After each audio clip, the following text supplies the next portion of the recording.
দীর্ঘদিন ধরে দেখছি এই অবস্থায় আছে। এই যে আমার পিছনে একটি বিদ্যুতের খুঁটি দেখতে পাচ্ছেন, এই যে পাশে একটি বিশাল বড় পুকুর। এই পুকুরের পাড় ভাঙতে ভাঙতে এই খুঁটি পর্যন্ত এসে গেছে। আসুন আমরা আপনাদেরকে দেখানোর চেষ্টা করি।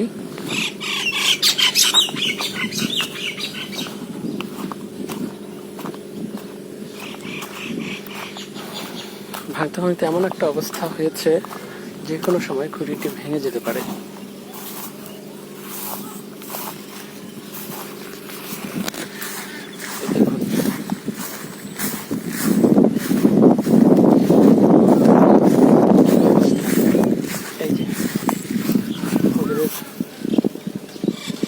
খুঁটির একদম বেরিয়ে গেছে।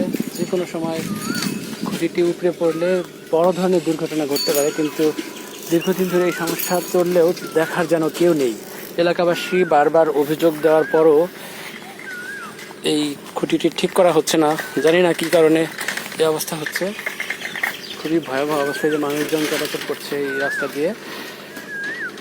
কিন্তু এলাকাবাসীর সাথে কথা বলে যেটি জানতে পারলাম, অনেকেই অভিযোগ দিয়েছেন, পল্লী বিদ্যুতের যারা মিটার রিডার আসেন তাদেরকে জানিয়েছেন, তারা নিজেরাও দেখেছেন। কিন্তু তারপরও এত অভিযোগ দেওয়ার পরও কেন কাজটি হচ্ছে না, এই খুঁটিটি সরানো হচ্ছে না।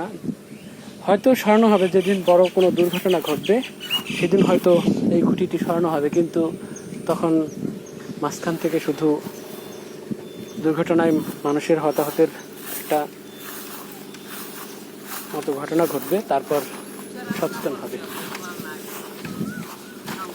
আপনারা ভিডিওটি দেখুন এবং শেয়ার করে অন্যদেরকে জানার সুযোগ করে দিন।